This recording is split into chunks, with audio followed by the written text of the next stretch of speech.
According to the Quran, the disciples of Jesus, the Hawariyun, were Muslim. The Quran says about the Hawariyun, فَاشْهَدْ بِأَنَّا مُسْلِمُونَ. Let us know, we bear witness that we are Muslims. Meaning what? They were submitters to God. In the same way that Jesus was in John chapter 5 verse 30. I don't submit myself to my own will, but the will of God. Chapter 5 verse 48 says, وَمُهَيْمِنًا عَلَيْهِ, that the Quran is a guardian over the Bible. It is an authority in as much as it does not contradict the Quran according to the Quran. Mohamed Higgab. And now for the condensed apostolic and church history done by Mohamed Higgab. Have I said that, you ask? He's from Egypt. Yes, I'm from Alexandria as well, you know that. His own native language is the Armiya Misriya of Misra. They sometimes pronounce the J as G, and so it's actually Mohamed Higgab. We set up this organization, not just me, myself, and Mohamed Higgab. That's only more the Islamic garb to say J. Mohamed Higgab. A Dai Mohamed Higgab by the name of Mohamed Higgab came to meet me in Malaysia last year, and he's a fan of mine, he's a good Dai. But honestly, I think it's good.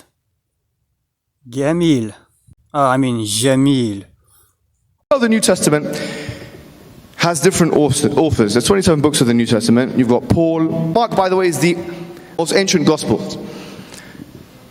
What did Jesus say? He referred him to the Shema, chapter 6 verse 4 of Deuteronomy. He didn't tell him believe me as God, or believe the Holy Spirit is God, or all these things. No.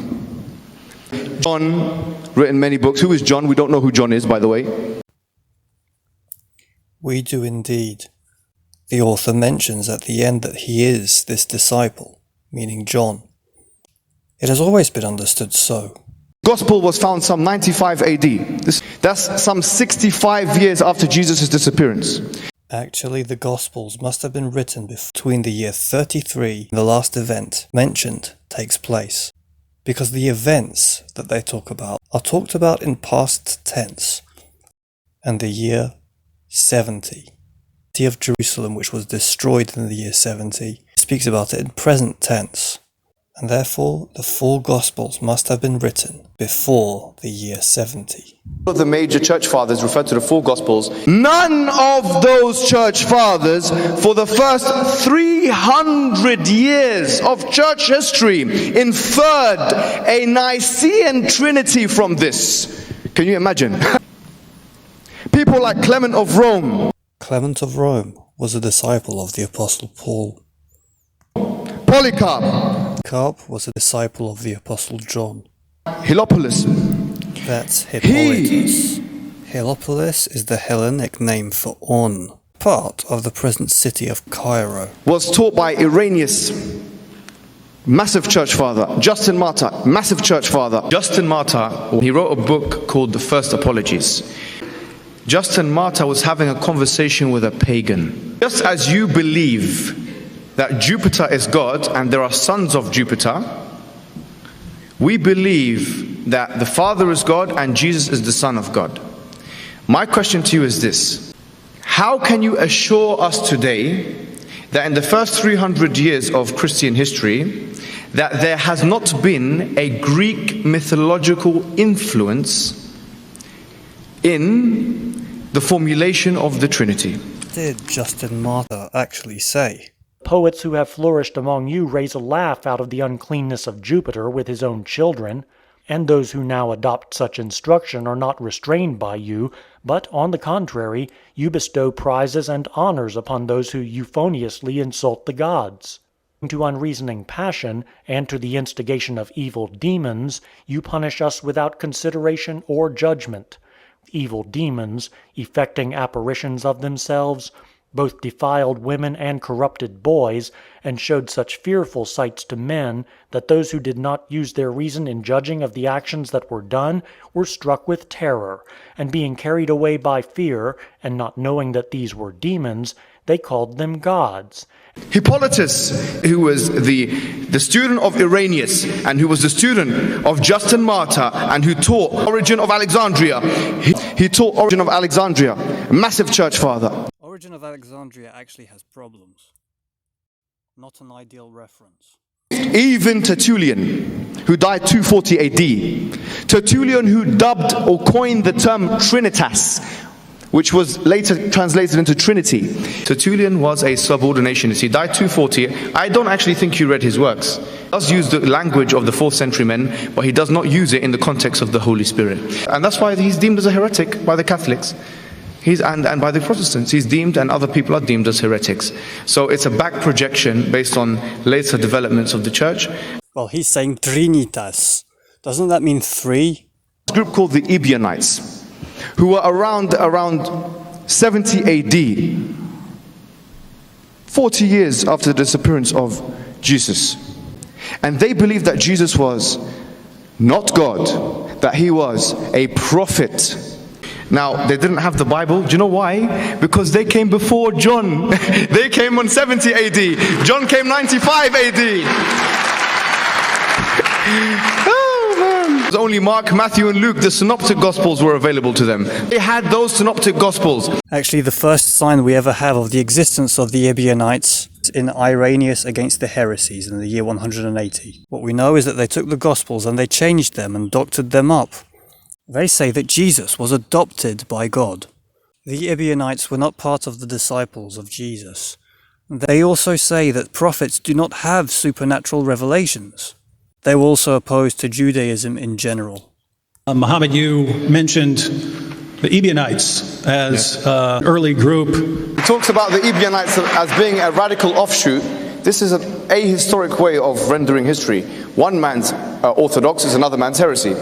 There were other groups like the Monarchianists who believed the non-divinity of Jesus. I think he means the Manichaeans. Manichaeans believed something to the effect that the devil is some kind of equal to God.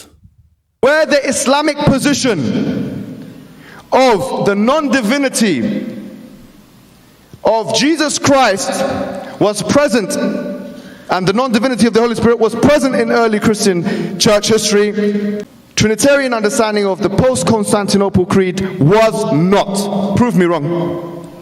Athanasius, who was a very ardent Trinitarian around Nicene times.